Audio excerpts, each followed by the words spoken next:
예, 저희 뉴스탑10에서 최근 전해드렸던 내용이기도 합니다. 문재인 전 대통령이 양산 평산마을에 책방을 내겠다라고 말한 바가 있었습니다. 그런데 공사 중인 게 포착이 됐습니다. 잊혀진 삶을 살고 싶다며 소박한 꿈을 꾸는 것처럼 국민들에게 말하지 않았습니까? 하지만 이 모든 말씀들이 허언이었습니다. 문정권에서의 비리 의혹들이 튀어나오자 이젠 정치 공간이 필요해진 것입니다.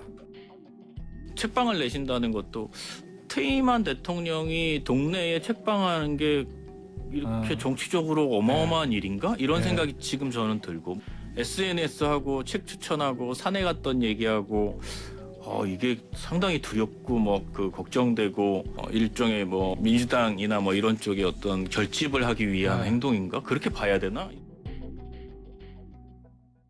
오늘 몇 가지 사진들이 공개가 됐는데 실제로 사저 근처에 8억 정도에 사서 책방을 짓고 있는 보도가 좀 나왔어요. 네, 3월 1일에 지금 문을 연다고 하는데요. 규모가 꽤 큽니다. 42평, 43평 정도 된다고 하고요.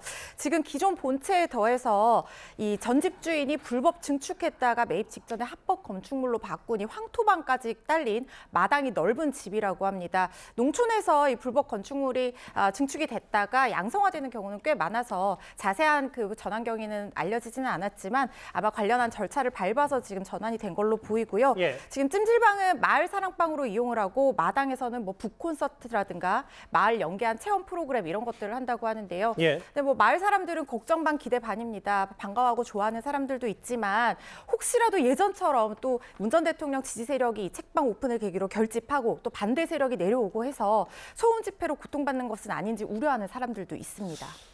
김주일 에디터께서는 어떻게 보세요? 왜냐하면 이게 단순히 반려견 단력 차원의 문제가 아니라 최근에 이른바 친문 포럼인 사이제도 출범을 했고 인근에 책방까지 내는 게 뭔가 친문의 구심점 아니냐 계속해서 여당이 좀 얘기를 하고 있거든요. 어떻게 좀 받아들이세요? 그러니까 정치 공간이 필요한 거 아니냐. 근데 사저에 지금까지 다 찾아와서 인사드리고 사저에서 얘기 나누면 됩니다. 그거를 꼭 책방에 필요로 해가지고 이거를 그런 눈으로 볼 필요가 있느냐 그 생각이 들어요. 그러니까 전직 대통령의 정치행위라 하면은 예를 들면은 대구시장에 출마한 유영하 변호사를 공개 지지하는 거 이런 게 이제 정치적 행위죠. 예. 그러니까 이거는 좀 웬만하면 좀 이제 전직 대통령 편안하게 살게 놔뒀으면 좋겠습니다. 예. 숨만 쉬어도 이거는 정치행위다. 뭐 하려는 거냐 이러지 말고 전직 대통령도 좀 자기 삶 살게 책도 좀 읽고 동네 사람들하고 차담도 할 수 있게 거기에서 누구 공개 지지하면은 그때 비판하십시오.